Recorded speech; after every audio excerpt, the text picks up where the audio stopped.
Hey guys, this is Coach Keita Busse with 180 Firearms Training. Today we've got Sam Callahan and Chris Costa, the Beard. Welcome to the 180 Firearms Training podcast.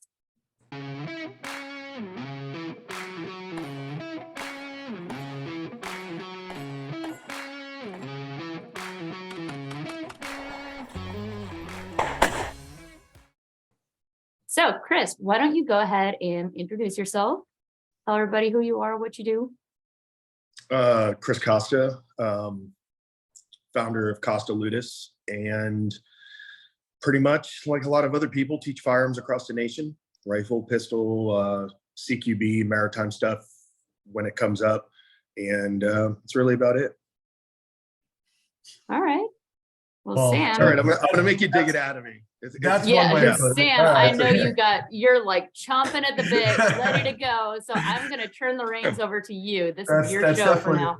That's definitely one summary. I like that. So there's a lot of people out there that are in the industry. I know a lot of people who work at like indoor ranges and they have normal jobs, and they also say they're in the industry and they're firearms instructors. But two big differences that I want to talk about.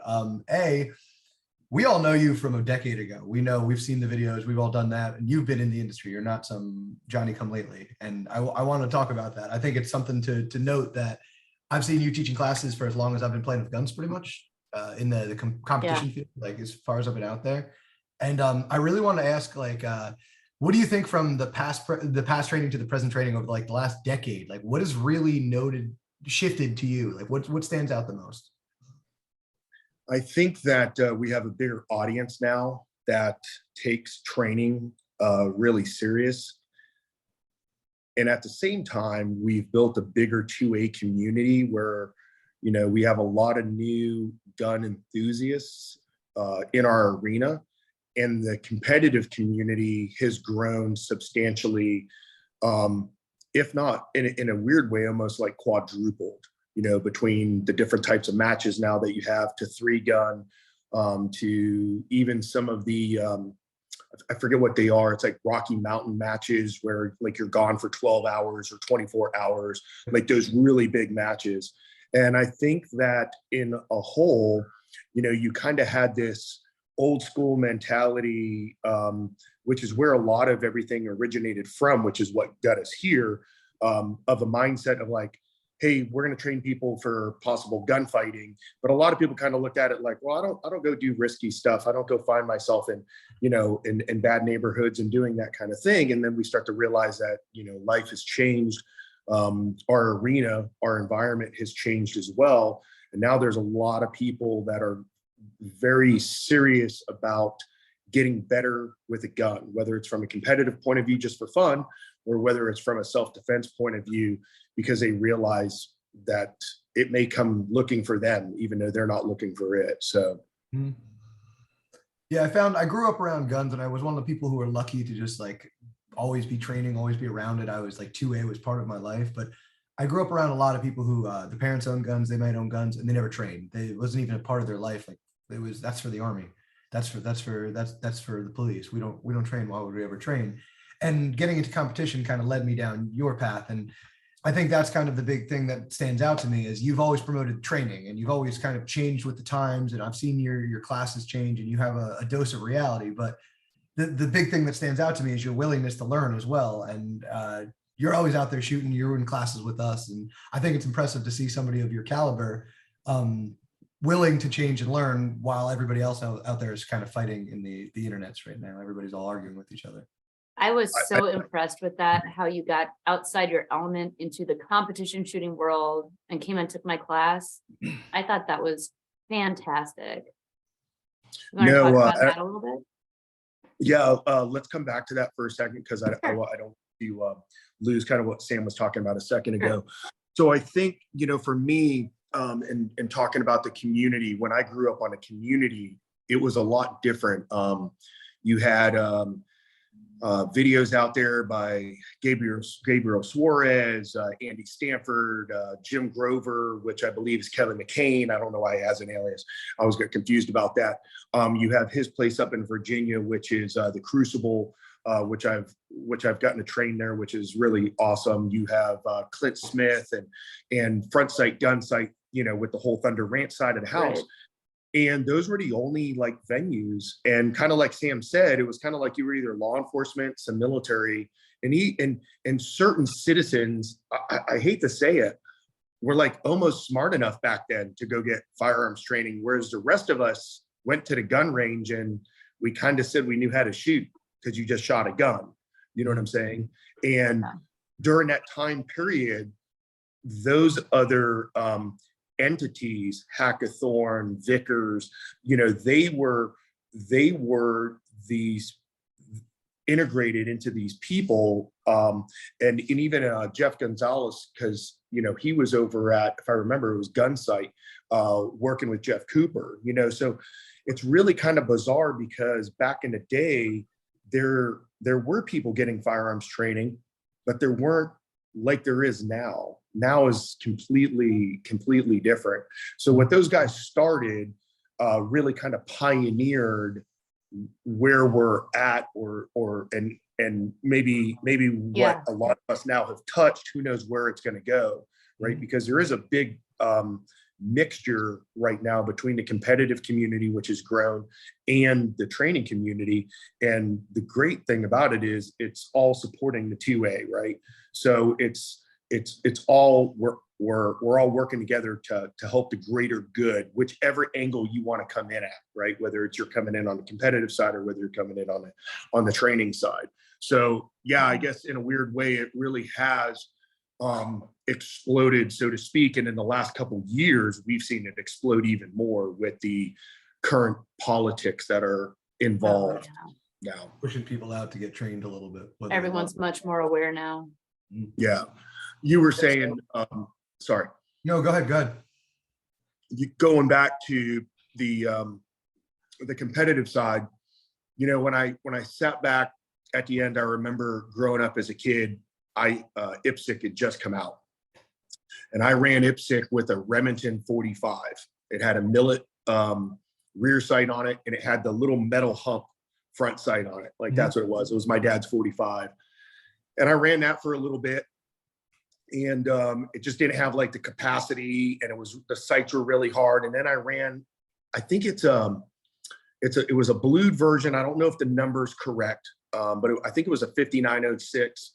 It was like a double stack 9mm. I had just finished watching Lethal Weapon, and I was like, Dad, I want that gun. He's like, he doesn't present me with a Beretta. He presents me with a 9mm. I was like, this is not his gun. That was in his like, this is not even the same thing. But I mean, it was kind of close because it had a safety decocker on top. And I ran that for a little bit, but then you were being scored minor. So it was like, I'd saved up. My dad let me sell his 45. And then I got a pair of Ordnance, which back then only made frames. So they weren't even a complete, I don't even know. They didn't make complete firearms. They just made frames. And I tricked out this gun, and then we started running optics on it, and everything back then was fast and A zones. It was it. It was the only way you could shoot it. A zones, but as fast as you possibly could. And after taking your class and struggling and giving up A's or C's or and then watching the way, which completely, I hate mathematics, watching the way you taught to students that if this is like what your passion's going to be, if you're going to be this type of shooter and you really want to win, you might need to break a calculator out, do some math, and figure out if you can throw some shots to make up in the speed side, or do you got to tighten it up? I found that completely fascinating because it could be the difference of whether you're going to win or whether you're going to lose, or whether you need to just throttle down and just throw a Hail Mary type of thing. Because if not, you're going to be so far out of that realm. And when you're talking about for the biscuit, and you're talking about, it's interesting, one might look at it and say that at a certain point in a football game, coach makes some calls on some plays. Like, hey, we need to play it safe right now. So we're just going to do more of a running game because we don't want to risk some throws and some interceptions, right? And on the other side, hey, like, it's all or nothing at this point. We've got to risk Mhm. the throws. We got to get downfield. We Yeah. got to do the risky stuff. If we even want to have a chance at the rest of this game. So the format from a sports perspective of, yeah, this is a shooting quote unquote game. It's not. There's a real technical side of it as well, that your skills and your performance and your manipulation, that's just part of it. And this other stuff is what's going to dictate which one of those things that you start to utilize on that side.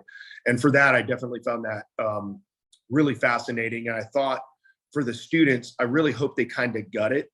I don't know if all of them did. You know, there are a lot of students there.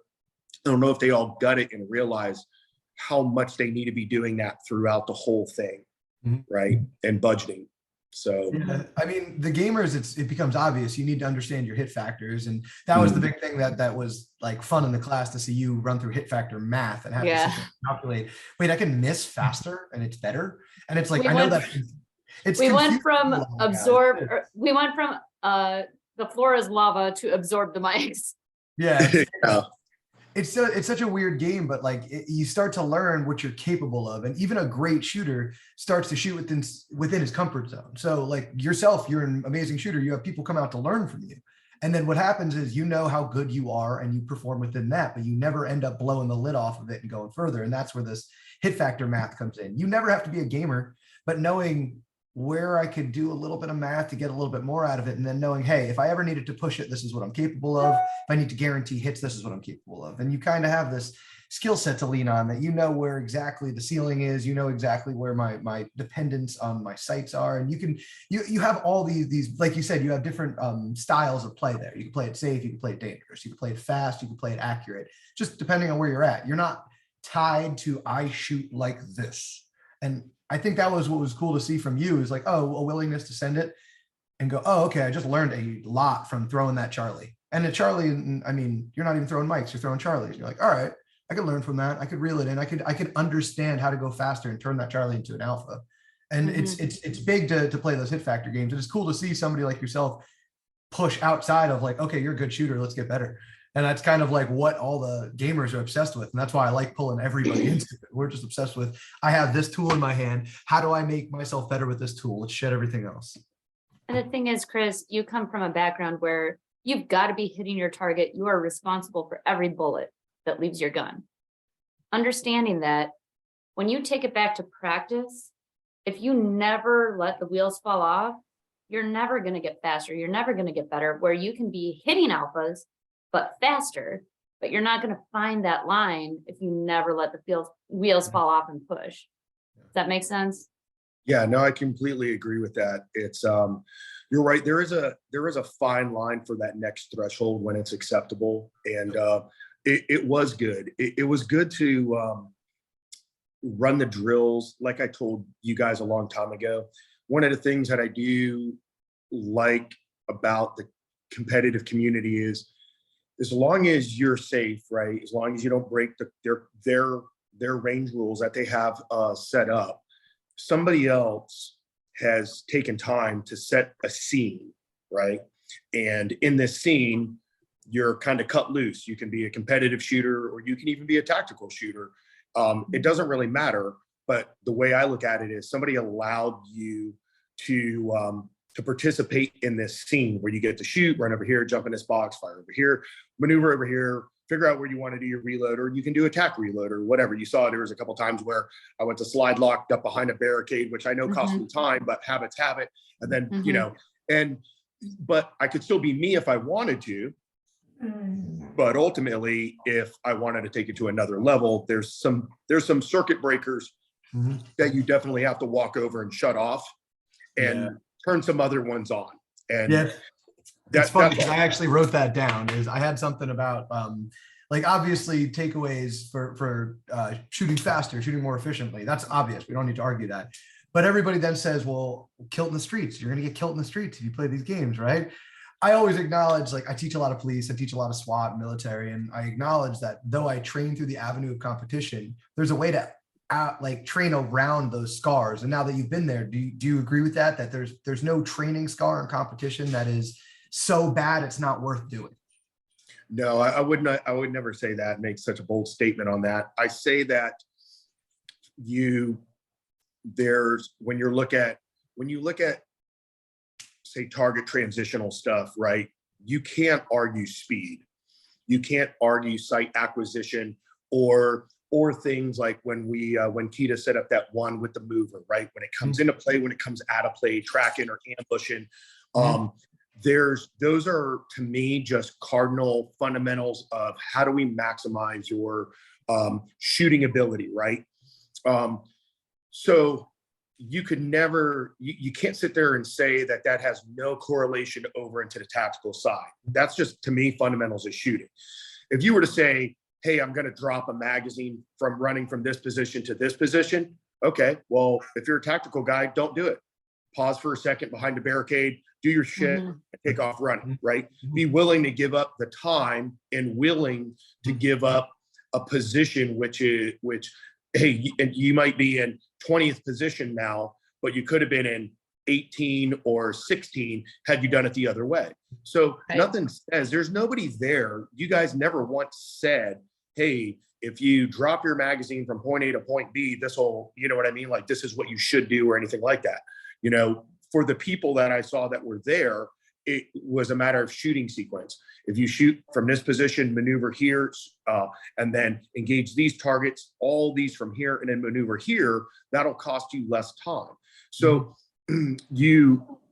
I thought after watching, everybody kind of go through the scenario, everybody had a chance to kind of shoot it their way.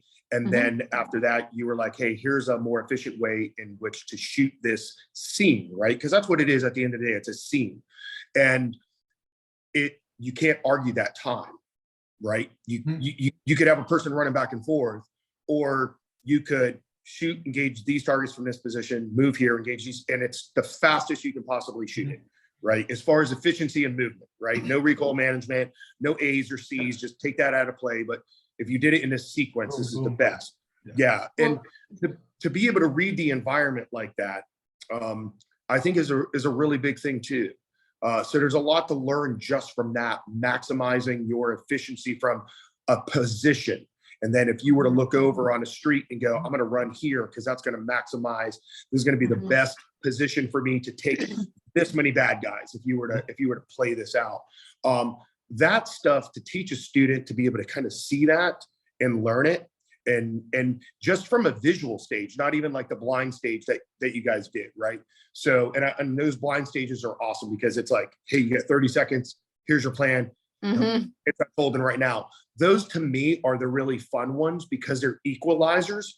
We all get the same amount of time, whereas, you might be better if you had another 2 minutes of thinking through it, but you don't. You get 30 seconds. So those I thought were really good in sharpening the edge on a tactical side of the house, because, hey, fair is fair. Everybody gets 30 seconds to read the scene and buzzers off. Go. Hopefully you chose wisely. Yes. So. Well, also, I would say it's kind of when I give them another avenue for approaching the stage, something that would save more time. That's kind of like reviewing body cam footage and saying, okay, if we see the scenario again or something similar, we should probably try this instead. It might be more effective. I mean, everyone's going to review the footage and they're going to figure out what the best approach is in case it were to ever happen again. It's never going to be exactly the same every time, but if you can start to pick those things out before it happens, then you can be much more efficient.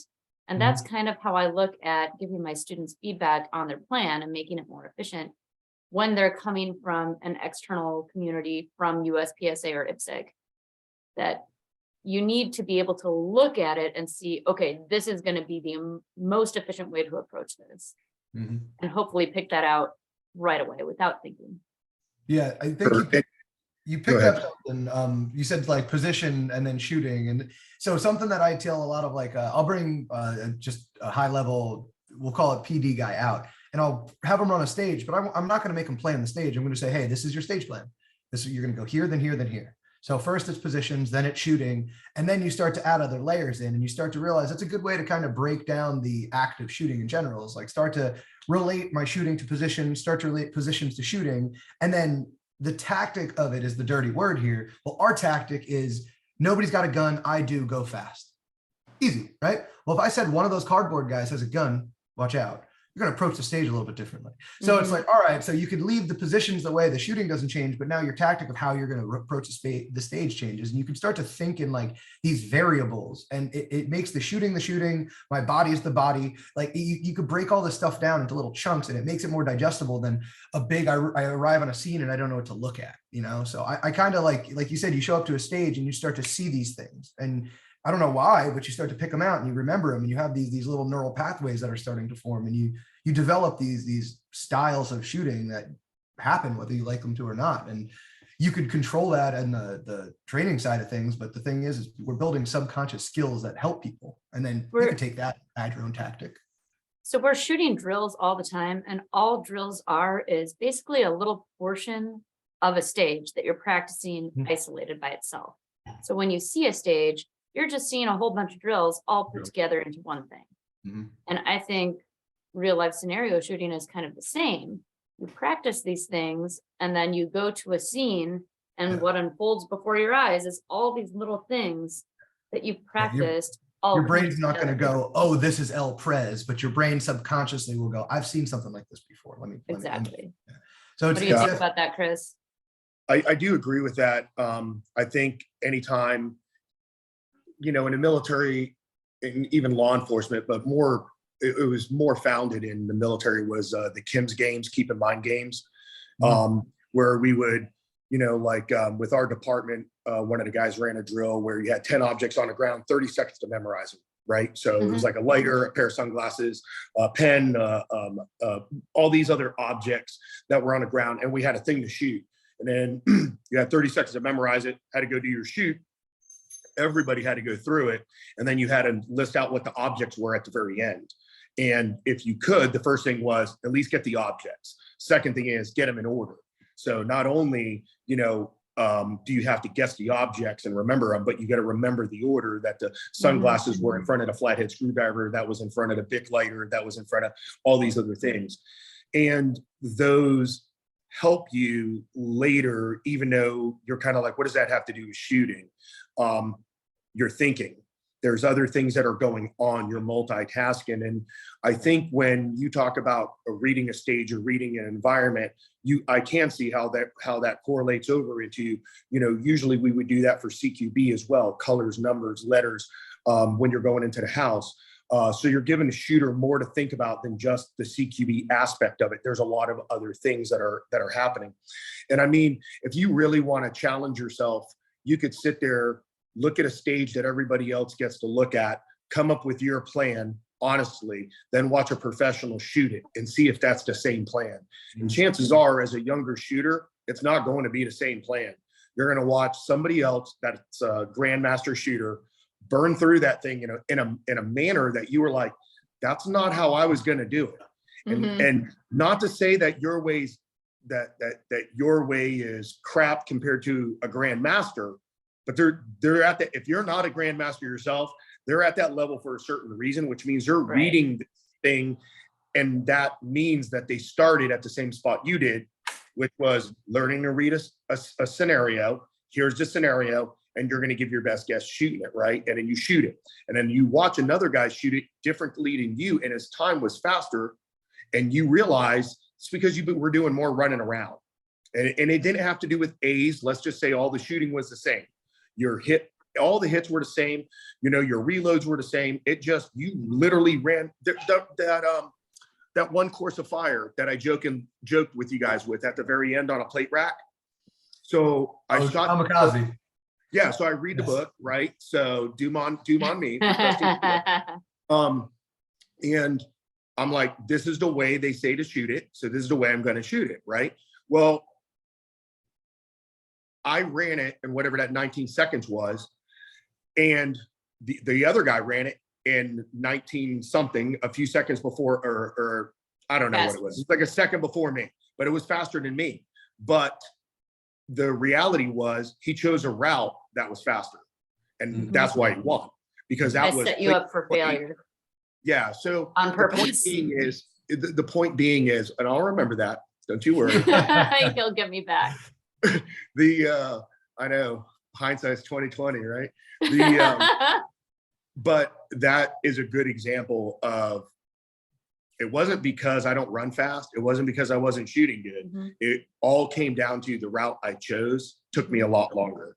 So at a certain point, being able to, I believe, read a scene, and I do believe the more you read those scenes, the more, just like in Kim's game, the better off you're going to process things under stress. And then not only that, but yes, you're right. When you do pull up to an environment, there's going to be similarities. And that similarity is going to be, where's the best spot? If something were to happen right now, where should I be? Where's high ground? Whatever it is, where's the best form of cover and concealment? If I have to fight here, do I get a way out? Yes, over here I actually do, right here I actually don't. So I do believe that just from a Kim's game's point of view, sharpening that side of the house, efficiency is efficiency at the end of the day.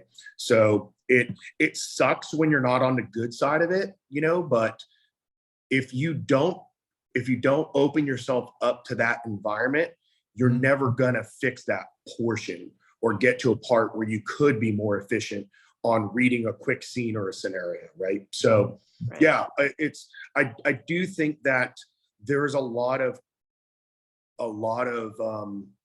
correlation between the two. And the reason why I'll go back to keep saying it like this, if you're so anti the tactical world versus the competitive world, then go show up to the competitive side and do your tactical shit. Because at least, if nothing else, you're getting practice being tactical and shooting. So if you want to go hardcore and say, I'm never going to go drink the competitive Kool-Aid, cool. Fine. Show up to the stage, show up appendix, show up in appendix carry, or IWB, fucking stay behind cover, run over here, engage the targets that you can from here. Don't quote unquote game it and just shoot, because at least you can say you got fucking practice that day. And I always tell people, just come out, and I don't care what your plan is, set a plan and do what you said you were going to do. It doesn't matter what your plan was. You made a plan based on what you said you were going to do. The beeper went off. Why'd you change it? Because if gunfire is coming back at you and you're going to be a tactical guy, then you need to be unaffected by pressure. And it's the same thing in all regards. It's like, if you think you're going to be a competition shooter and you just can't remember what you're doing after the beep, well, hey man, we got to slow down. And I like this whole adding cognition to shooting, because shooting is shooting at the end of the day. Pulling triggers is a simple act. I won't say easy, but it's a simple act. Sights on target, trigger to the rear, right? Simple act. Well, how we do that changes just based on the information coming in, information in front of us. So just like you can run El Pres for 5 hours one day, but one single competition stage will teach you more than 5 hours of El Pres training. It's the same thing with the tactical guys. If you go out and just sit there and just LARP all day long on the range, that's one thing. But if you got 5 guys, you go in a shoot house and you start to actually put some force on force pressure on it, it's the same. We're talking the same language. We're just wearing different costumes. I got a jersey on. You guys are just, you're wearing helmets. It's just like, it's the same thing. We're talking pressurizing and adding cognition to shooting. Our tactics are largely dependent on who's shooting back at us. Me and Kita, cardboard, nobody shoots back at us. You guys might have somebody in this room. You might have an innocent. You actually might have to take that into account. But once it comes to, I need to put my eyes on that target gun and that target bullet trigger, I think efficiency wins. So it's kind of fun to see both sides of this, really agree more than disagree. I think it goes both ways too. Just like we would love to have them come out and shoot a match with us, we're willing to, I mean, I think you and I have both done this, strap on the vest, strap on some nods, go clear a building with a few guys. Yeah, go try and fail. Yeah, go learn what I could really be capable of, because like, that's not my world. But like, yeah, Kita's right. Like me and Kita will jump in and do it because we like to learn. We're gun nerds. But like some people are just like, nah, I play this gun game and I'll be fine because I can shoot fast. I'm like, I don't know about that, man. I don't know if that's true. There's nothing that says, even for, law enforcement or military, that you can't wear your kit on a match, and shoot it the way you want to. And I'll shout out some of these SWAT guys that I shoot 3-gun with. This guy Andy I shoot with is one of the best rifle shooters I've ever seen. He's a buttoned up gamer. He will win competitions as a 3-gunner. Well, he's on, I don't want to misname where he is, but he's on the SWAT team in Philly, basically. The guy is one of the most buttoned up, like always involved in stuff ever. And the guy will kick my ass on a rifle on just a gamer day, wearing jerseys, having fun on a timer. So I really do see a lot of these guys on high level. They're just high There's level. a lot of crossover. Yeah. If you could shoot at a high level and think at a high level, congratulations. Like, just apply that to what's needed. I think that's where you see that you don't get caught up in the 9mm 45 debate because you're not that type of person. And that's really, in a sense, what this is. It's back to hearing somebody say 9mm is not as, it doesn't have as much knockdown power as a 45 caliber. And this is the same bridge a gap between the tactical community and the competition community in an effort to say one is more substantial than the other, when they both have their merits on what juice they're squeezing out of you at that moment in time. And you're right, it's pressure, right? And pressure is extreme. It's like watching people, you do demos right in front of your students. I've got to demo what I want my students to do too. When you're demoing in front of 20 students or 15 students, that's a different pressure, right? Yeah, for sure. Like if you were to say, hey, I'm by myself, I'm going to go shoot this plate rack real quick. And then I'm like, hey guys, this is a drill I want you guys to do. And I'm like, don't screw it up. Right.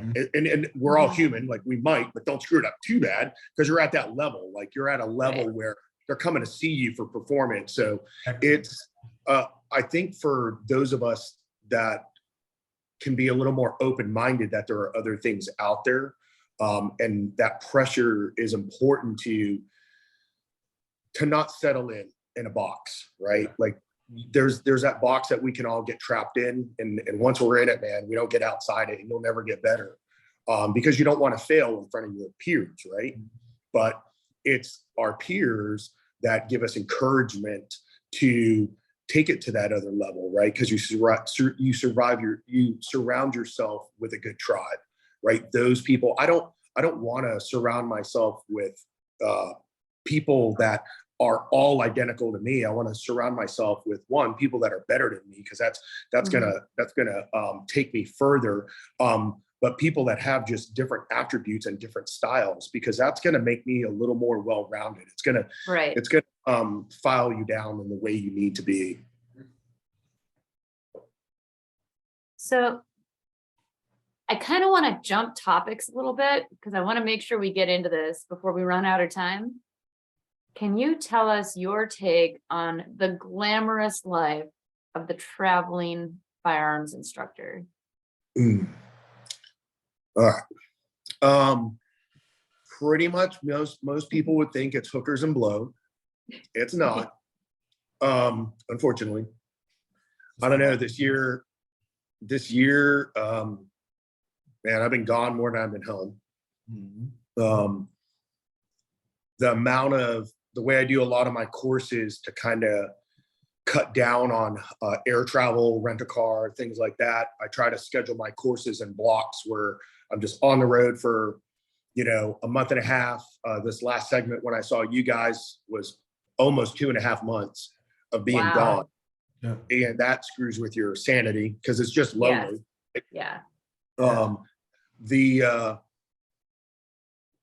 Most of the time, especially now with the way the inflation and everything else is, I just go grab my own food and either cook in my van, or I'll cook at the house, when I'm somewhere else, or I'm at a residence inn where I can cook, because it's just too expensive. You're just trying to do everything you can to keep costs down. I've spent more this year in diesel than I did, double. And it's crazy. So this year, I won't make as much money as I did last year, because food has cost me almost twice as much, and diesel is well over twice as much. Right. So just from an economic point of view, this will have been a harder year, working harder without making as much money as I would normally make, just because I'm pretty good about keeping costs down. Yep. I would say, the same thing. Yeah. And and knowing that your clients can only afford to spend so much when you're already spending more money. It's not like I'm going to go raise my prices to counterbalance everything, because then you're going to lose students, because then they're like, wow, this got too crazy. Now we can't even afford to show up to his class, let alone ammo and what they got to spend in hotels and whatnot. I can say that I'm trying to do my best to move more of my classes to one location. So luckily, Jared over at Tier 1 Concealed bought a beautiful place in Idaho, which is about 5 hours away from me, so a lot closer. It's called Defender Ranch, and basically we'll go in and, you know, it'll be kind of like what you guys have at the, you know, the Double Eagle Ranch, which is everybody stays on property, the ranges are on property, it's all inclusive. That's the experience, and I'm hoping won't exactly next year, but I'm hoping the following years kind of cut back on my travel.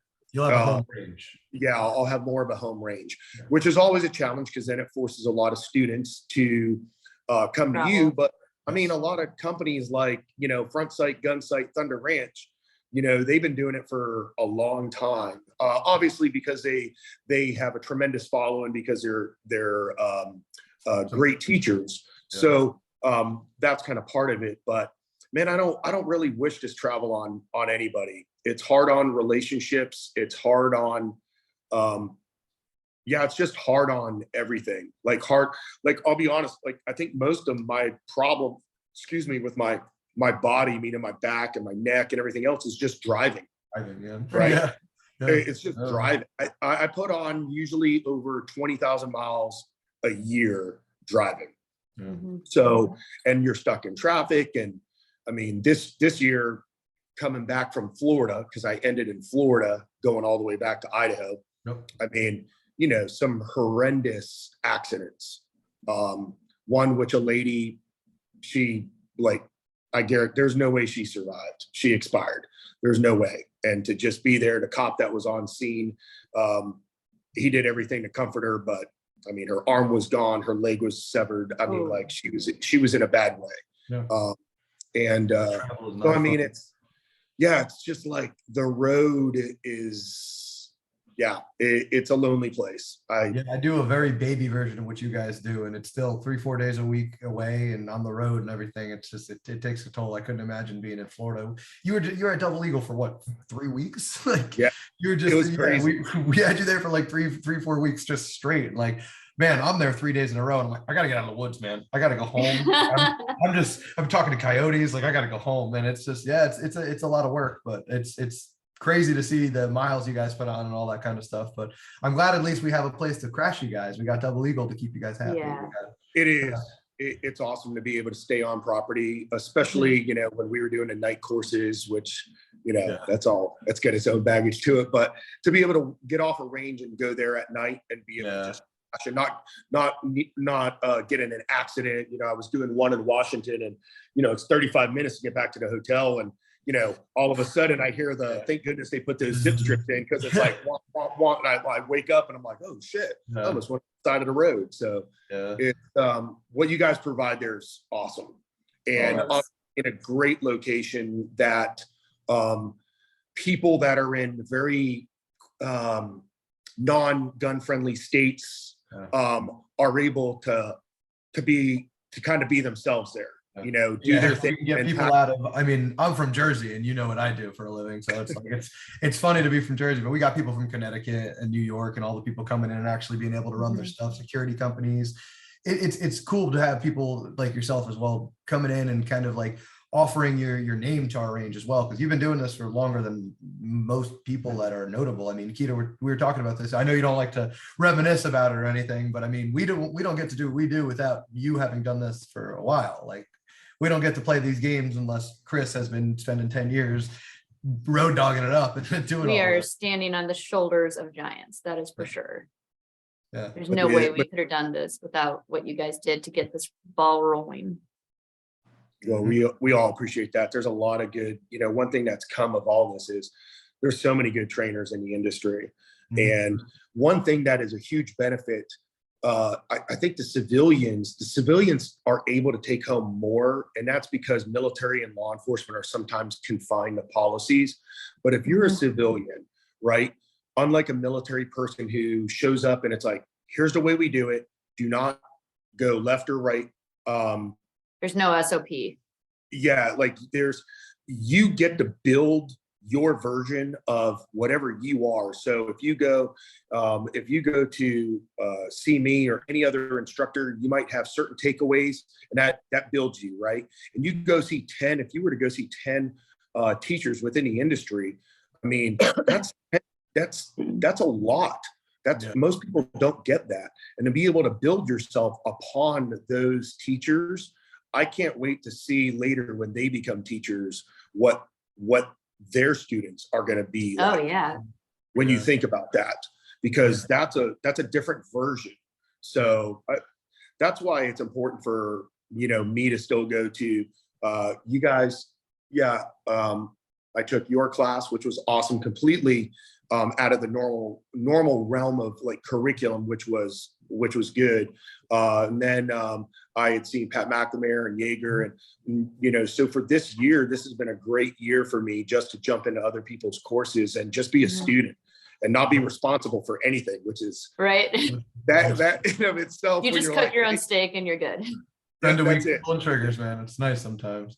Yeah, it is. It is. It's definitely the availability, I think, is something cool I see now too. I mean, I have a student at Kita, we have a student, Blake, who's been, it's funny, this is like the third episode he's come up.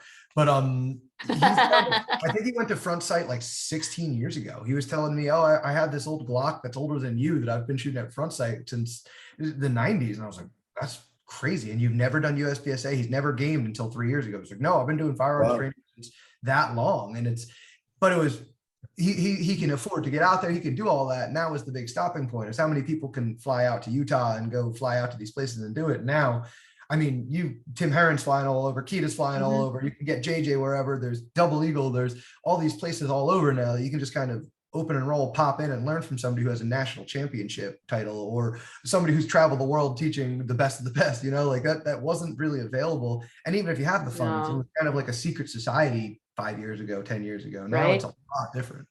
Yeah. Before we had YouTube and, Instagram and all this social media to connect all these people, it was like, okay, well, maybe I can get a DVD or show up at the range and just watch somebody and try and record it.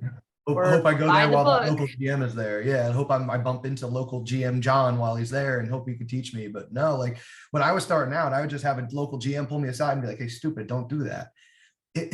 I don't know how to tell people how do you have access to that guy? Like, I don't know how to do years that. ago, when I was, because I joined the military when I was 17. So it must have been between 16 and 17. You're right. There were no people. There wasn't anybody who trained you.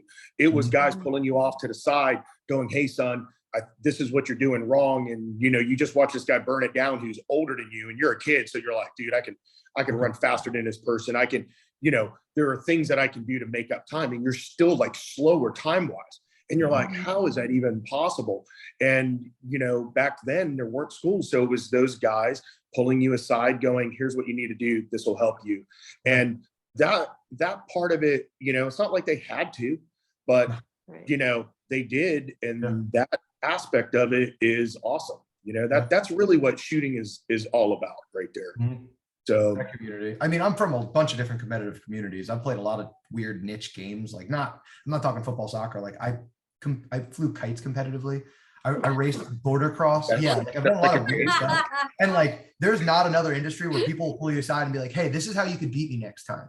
Like, there's not one of those guys out there. In the shooting community, somebody will be like, hey, this is why I beat you. This is how you could do it next time. Come get some. And it's like a friendly way, but it's very much a cool thing to be around. Like, there's not a mechanic that would come over and help me fix a dirt bike up to go faster because he beat me on the start, right? Like that doesn't happen. So we have this unique opportunity. And just in one season, I've watched people take 3 competitive classes and come back the next year and bump up 3. Like, wow, like the availability to train right now is something people are definitely taking for granted. You have no idea how hard it was to be a competitive shooter. I was shooting sporting clays, and there's one guy in the area that taught sporting clays, and he was a jerk. And the way it was, like you couldn't train but once a year because he was busy. And if you trained, it was a 2-hour slot. Now you can go and take 4 classes a year, Saturday, Sunday, shoot 1,000 rounds and blow your mind out, and then go and shoot a match the next day. So it's cool. We're in a whole different world right now. It's interesting to see the different worlds right now. It is. Next I think, podcast, you are getting introduced as Sam Callahan, competitive kite flyer. I used I to fly know. them, man. I used to do a lot of I weird didn't even know stuff. that I was still a do a lot thing. of weird I'm just stuff. like, I are didn't you either. talking like the little normal rolls? Like, did you guys, were they paper kites? Like, your Four sticks, strings. We're not Four laughing with strings. you, we're laughing at you. 4 strings. Oh yeah, I know. But it I'm does a weird- actually sound like I'm a fun. weird odd. I'm a weird guy. That's fine. I live an interesting life. I think when you look at the shooting community, though, I will say this. I think the hardest job is the new shooter. Like, it's a job that, don't get me wrong, if I have to one-on-one teach a new shooter, absolutely, I do enjoy it. I have fun with it. Oh, yeah. But our classes, you can't be a new shooter, even though it says basic. Like, you got to have confidence. You've had to draw a gun, shot. Safety's paramount. Like, you have to be comfortable when you step into those arenas, right? Whether it's rifle or pistol, even though, like I say, it's basic. A lot of people are like, damn, this isn't really basic. Yeah. So I think the hardest job, and I'm so thankful for the people that take that new shooter, that person who you're literally like, hey, open up your gun box, and they open it up and it's like the gun's pointing at them, and they go, hey, take the box, rotate it till it's pointing at the berm, pick it up like this. Like, I think that is a hard job. I think that requires a level of patience. And the reason why I commend that job is because eventually that person comes to see us, and we never saw like that side of the house, where they've grown. You look at it from like, hey, this person just jumped, from a D class shooter to a C and a B, and maybe a year or year and a half or something like that, right? And it's really a force to be reckoned with. And the gun shop guy has seen this person where, like, holy cow, they would have killed themselves in the first 5 minutes, right? And same thing for us on a range, where we're putting people in weird positions where their legs and their body parts, if they're not careful, they could hurt themselves. Or we're doing vehicle stuff and we're shooting with 4 dudes in a vehicle and bailing, and, the complexities with that. So I think that if we were to rate the community, kind of going back to what you and Sam said in the beginning, if we were to rate the community as where we were and where we are now, in the amount of people that are trying to get and help people, some people that enter the community in a panic, which is where a lot of the, new 15 million shooters, people that have bought guns have stepped into. I mean, hats off to those people, because I definitely don't want that job. So no, that's a really hard job. So I just did over the weekend private lessons. Normally I do my classes, but it was at Double Eagle. It's kind of like my home range away from home. So set up 2 days worth of private lessons, worked with some newer shooters. The only way I will do lessons with a new shooter is if it's a private lesson, one-on-one, or even 2-on-1.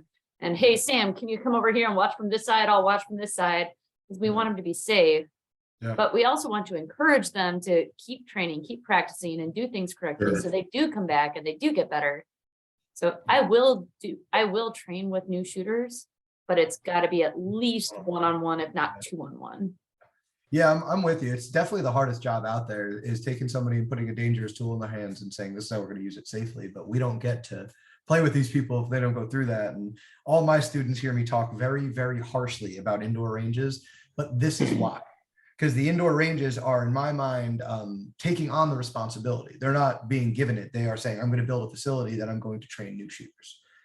They're basically, I call them bowling ranges. People are going to pop in on a Saturday night and use stuff. And it's up to these guys to kind of be this first line of defense. And when they're the guys doing quite the opposite of that now, and I'm not naming names, everybody know, all my students know exactly the kinds of ranges I'm talking about.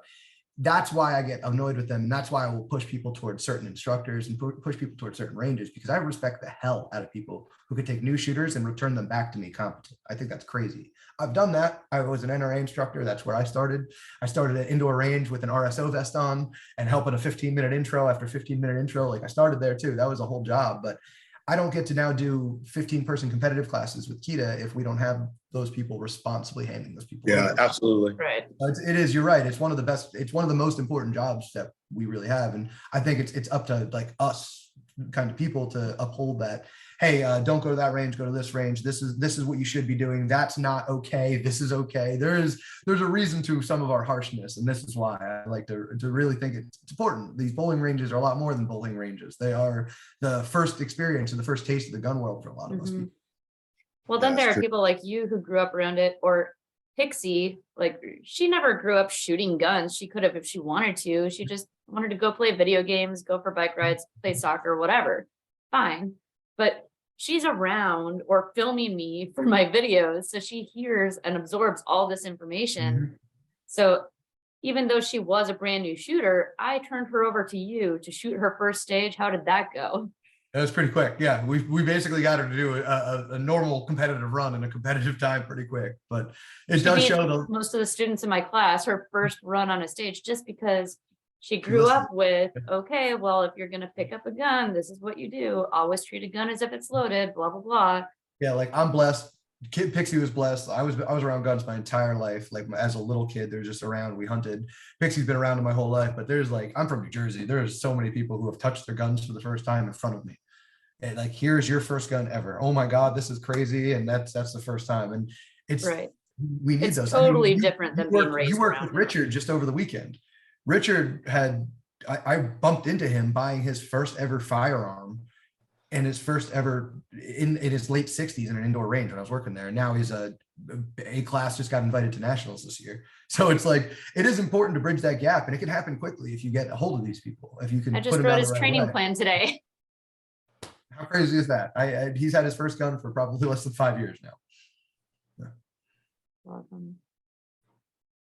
Well, Chris, do you have any companies or even your own, anything you want to promote? Where can people find you, that sort of thing? They can find us on a website, which is costaludis.com. We're on Instagram under Costa Ludis. Facebook is under Chris Costa. And then sometimes I throw some videos up here and there on YouTube. But yeah, mostly on the web. Our goal is to try to drive as much now to the Idaho location as possible, just for the experience. Part of what, as you guys know, unless you're at Double Eagle, as an example, once we kind of break from the class, we normally all go our separate ways. You go grab something for dinner, you go take a shower, especially after teaching all day, sometimes I'll do my best to say, hey, I'm going to eat here. If you guys want to show up, great. But sometimes, you get a class of 20 and you don't get to hang out with anybody, right? Like you're at this end of the table. I try to sit in the middle, but what's nice about the ranch is, you can sit down in the living room, or you can sit down and, if you didn't get to eat with these guys, well, then I'll just bullshit with these guys. And that's what makes Double Eagle really nice, is that it's not just the shooting aspect of it. It's the experience of it. And when we were doing this in Wyoming and now moving to Idaho, you've got two ways to kind of look at things as a business person, right? Since we own our own companies. And that is, hey, I did my job. I taught you how to shoot, and now I'm off. So I just kind of want me time, right? I don't disagree with anybody for being like that, right? We all go our separate ways. I get what I pay for, I'll see you tomorrow type of deal. But, the experience to be able to kind of offer yourself after hours. Immersive. Yeah, where students, can ask questions that they just didn't have enough time to come up with while they were, while they watched a scenario go down, and other people ask questions. And we're not even going on the side of like they were timid or they were afraid to ask. They just didn't have enough time to process it and realize it was a question. But to be able to still have you at their disposal to be able to ask that or get to know you better or talk about other things, whether it's fishing or archery or hunting or whatever it is. I think, that's why you guys have a lot of return customers. And for us, we have a lot of return customers as well, because I know if you go that extra little bit, that extra mileage, and you put yourself out there, it's going to lend itself to a better experience. Right. So that's why we really like Double Eagle Ranch, the Idaho location, because we're there on property with the student the whole entire time. And then 3 days, which is really 4 days, because there's always a check-in day. That's a long time. You've navigated all the students, chilled out with them over that period of time. And, I think that's, especially in this day and age, that's important. So.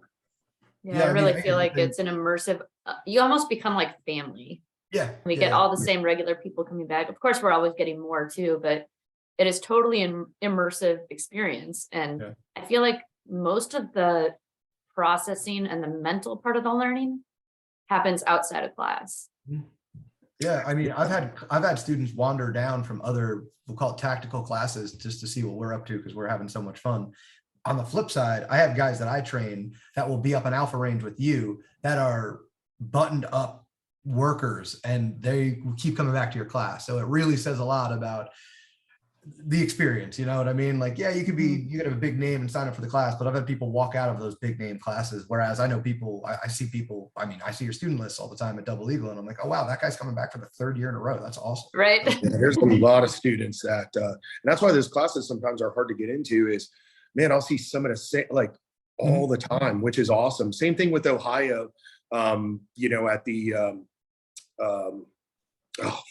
so many different ranges, but up at Dale's place, it's every year it's like a family reunion. Half the class or 3/4 of the class are the same guy. This is why it's so hard to get into those classes. It's a class reunion.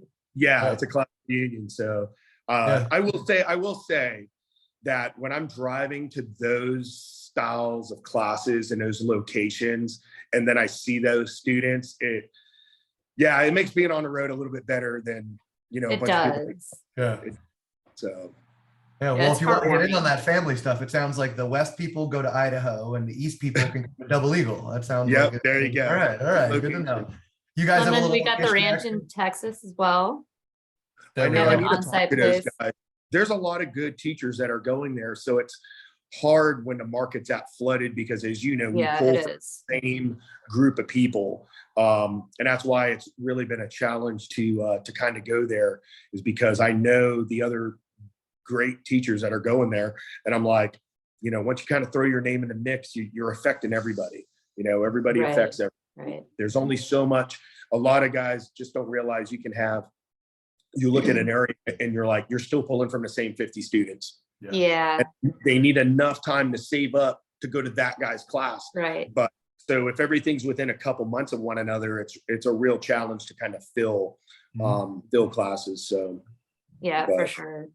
I mean, I only take 8 students in my class because we're moving around. I'm not just lining guys up on the range and we're all shooting from the same line. Like, we're moving around. It's more, I hate this word, but dynamic. So I really can only take about 8 students at a time. So, and I try to keep my prices accessible to everyone. So I'll stay with a host family or whatever I can do to keep my own personal costs down. Sure. So I can keep the cost down for the students as much as possible so that it doesn't take away from other instructors. And if I find out another instructor is going to be there within a month, I'll say, no, let's move this class because I don't want to be drawing from their pool. I will say that there's the one thing that I think is good is that the reach from the tactical community to the competitive community, like you've been at ranges where I've been at before, in California and stuff. At the same time, teaching here, on and it doesn't matter. Days. Our classes are both full because we are pulling. When somebody's coming to you, it's very specific, right? Exactly. That is for competitive shooting at that side, and that I've never seen affected in the same way as like two tactical instructors Right. that are at Yes. the same location. Because I remember that, and I was like, our classes are both, you know, full with what we're doing. So yeah, that's one thing that's kind of interesting, that doesn't affect it. There's no stepping on toe. I've never seen Right. stepping on toe. Not between the two communities. No. But that being Yeah. said, if Tim Herring came out or Steve Anderson, you know, Mm. any of We need a breath. sort of my cohorts, that Yeah. we each teach within our own lanes, Mhm. but it still is a draw from the same pool. So we try Yeah. to Subject space matter our seems- classes out and not step on each other's toes as much as possible. Yeah, which becomes definitely a challenge at Double Eagle because we have so many people coming in. It's just like I have to space out. Because I sent you all my friends. Yeah, literally. It's like competition, tactical, security, competition, tactical, security. And it's just a Yeah. constant flow coming through now. But it's good to have all. I mean, at this point, we have the best of the best as far as I'm concerned. So I'm happy to be having you guys out there all the time. Yeah, it's a blast. We appreciate it. Yeah. Double Eagle, Poconos, Newfoundland, Pennsylvania, At doubleeagleoutdoors.org. the place to travel .org. to. Yeah, come out in the Northeast. We have, I mean, my 2023 schedule for that range. I'm done. I'm done scheduling it. We're full up. So if you're looking to train with literally any of the people on screen right now, plus any of the people who are famous on Instagram, they're all coming. Nice. Well, Chris, did you have anything else you wanted to add we didn't talk about? I don't think so, unless you have another question, and then I'll answer it. Sam? You know, I'm pretty easy. I can continue talking, so we'll cut it there. I'm getting hungry, so I'm gonna go to lunch with my friend, Nice. and I'll catch you guys later. All right, have a good one, Talking to guys. It was awesome Good catching discussion with up. everybody. All right, bye. Bye.